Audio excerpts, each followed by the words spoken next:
Welcome to Not Factory Approved. Right about now I'm beginning to wonder about the wisdom of this little project. I'm finding rust, which I knew existed, but it's more extreme than I expected, which is the way rust goes. So I'm attempting to fix it. You can see there's a hole there I've cut. I've got the piece for that made. I've got lots of ugly welding that I have to finish and then grind off. I'm going to have to replace these on each side, and previously they were masked with aluminum sheet. So I should reiterate once more the purpose of this channel, which is to show you that not to be afraid of doing stuff. Might not turn out perfectly, but you get the satisfaction of having done it yourself, as long as you don't kick yourself down the block. So there will be more cut out of here. I'm trying to get room to build the superstructure which is in here. And there's another piece that runs along here that's thicker metal to add support to the cab. So as part of doing that, I'm going to have to replace metal back in here, and I can't get at it obviously. So I want to move the box back, and everything gets more complicated. So I'm going to have to use heat on the box bolts, or they will just spin because they're all seized up, rusted. So I will do that. I've had to remove the gas tank, the longitudinal one, which is over here. And I knew I would have to take it out to clean it. But wouldn't you know, this line is rusted out. So these are all weak. That's a return on the exit. And then I find this. Lots of quite significant holes. So I've ordered a new tank. I'm beginning to wonder about how much money I'm putting into this. The goal for this truck is I'd like to use it for a little while and sell it, and I'd like to make it worth about, in local prices, about $4,000.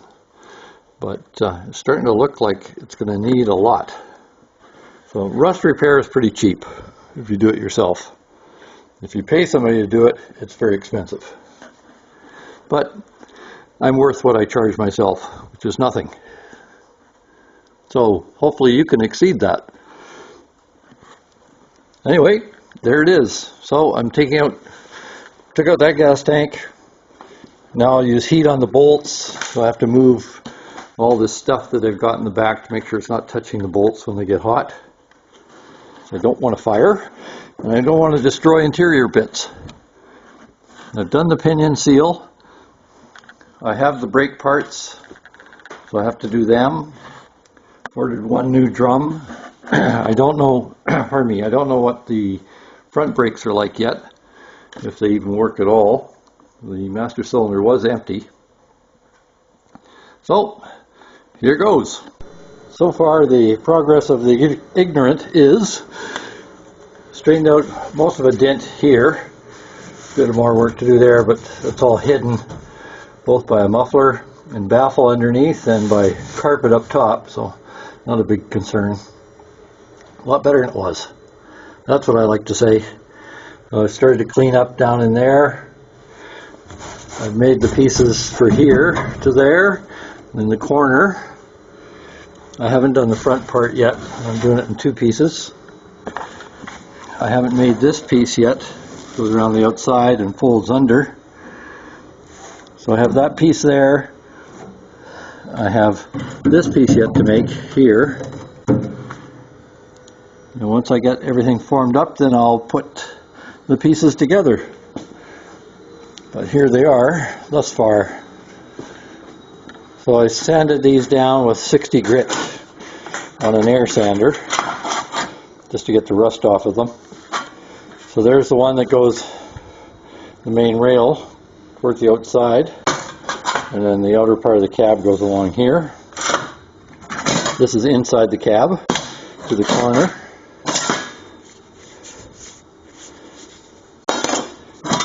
And that one is the start of what? I forget. We'll figure that out.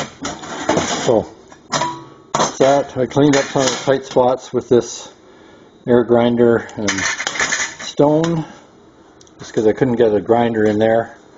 I did some of it with this one upside down in through the edge because I couldn't get a grinder in there. Where I could use a regular 4.5-inch electric grinder, I did. Otherwise I used this. If you're going to do something like this, though, be really careful you don't spin it up full speed and you never put a big load on it, because if that breaks you will regret it, especially under load. I met a guy once who had broken a disc trying to grind down a homemade anvil, and he had a scar from his forehead, across his nose, under his eye, and over his cheek, and he almost died. He just got to hospital in time. So don't do it. There's the basics thus far. This piece here, I'm having a lot of trouble getting MIG to bridge that gap, and I'm not sure why. It doesn't seem to want to attach, penetrate onto one of the pieces of metal. So I don't know why, because they're joined together, they're all welded. There is conductivity between them, so I'll keep looking, see what I can do about that. I might have to do a torch, oxyacetylene. But here's an extra panel here that comes from the inner support that runs up inside the door to strengthen it. There's the back corner inside, and I've tacked it up inside as well. That other piece I showed you, I said I didn't know what, couldn't remember what it was for. It's for this, and I have to finish cutting that off and then attach it to this, probably flange it. This I might have to push down. You can see the line doesn't match, but I don't think it matters. There's not anything touching it. There shouldn't be any water get in there either, so shouldn't be a problem. And besides which, well, this panel doesn't actually attach to it, so I might have to do that just to make sure that if anything does get in there, it can run down and out, which was the original design. Didn't seem to work though, because the floor sure rusted. And that's about it at the moment. Just doing the structure, make it strong, and then put the outside piece on, which I haven't made yet. But I was finding that the welder kept tripping the breaker on level 3 or level 4, which are the maximums, and I was wondering if it was a problem with the inverter in the welder, what was going on. But in my circuit breaker box I have the breakers that trip off spark lightning arresters. They're supposed to trip the circuit before any spike gets through, and they work, and I think they were tripping off the welder. So what I did was I went to the compressor's outlet, my adapter, so I'm using 2 wires of the outlet, which I've wired to 110 or 120. Plug in the cord, I check the voltage to be sure. It's 125, and I put that into I put the welder off of that, and I have not had it trip once. So you can't use a MIG, at least not this one, with spark arrestor breakers. Just a helpful little. Carrying on the bottom of the cab, I've painted this, not quite dry yet, it's just red enamel. Doesn't matter, it's not going to show, nobody's going to see it. Use any color. So that's all welded up in there. I've got to finish the welding inside, which I'm getting low on argon, so I'm going to use oxyacetylene and just keep spraying it down to keep it cool. Just do little bits at a time. And here's the piece for here. I've got to bevel it out slightly to match the line of the body here and on the front fender. And then I'm going to put a patch piece in here right at the very end. So I've got This is the longest piece I've got right now until I go to town. It'll just fit there, like that. And then I'll have to make a piece that fits in the end there, because I have to bevel it out. There's going to be that big gap unless I stretch the metal and play with it that way, but I've got to patch it anyway, so I might as well just do a whole piece. And a few holes to plug, and it'll be ready for filler. We're going to put filler. We've got to do the floor up there, oxyacetylene again because I'm low on argon, and finish this off. And then this side will be done, and I have far less to do on the other side. Progress is a-happening. So I have a degree angle indicator. So this is running around 40 or 85 degrees upright, whereas up there at the front fender it's 86 to 88.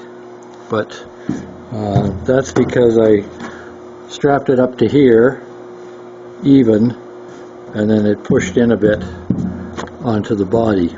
So I don't think that's going to be noticeable, but we'll find out when the door is on.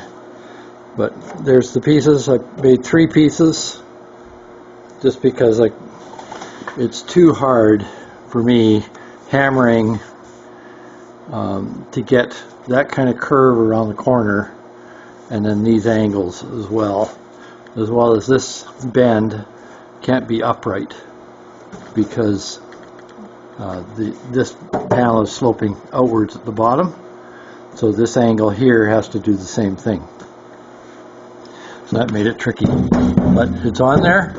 Just have to finish welding, grind it all down, finish painting it. I got to do the pop rivet type stuff with the MIG underneath, which is basically drilling a hole through this panel, which I've done, and then weld up through the holes.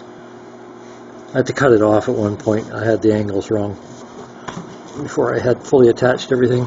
But here you can see there's a hole, so I take the MIG, touch the MIG electrode to the very center of the hole, the metal that's up above, and then just move around and attach it to this. So this will all have to be clamped up tight, and then I'll do that. And then I have some wire brushing to do underneath in here because of the burnt paint from before, welding inside,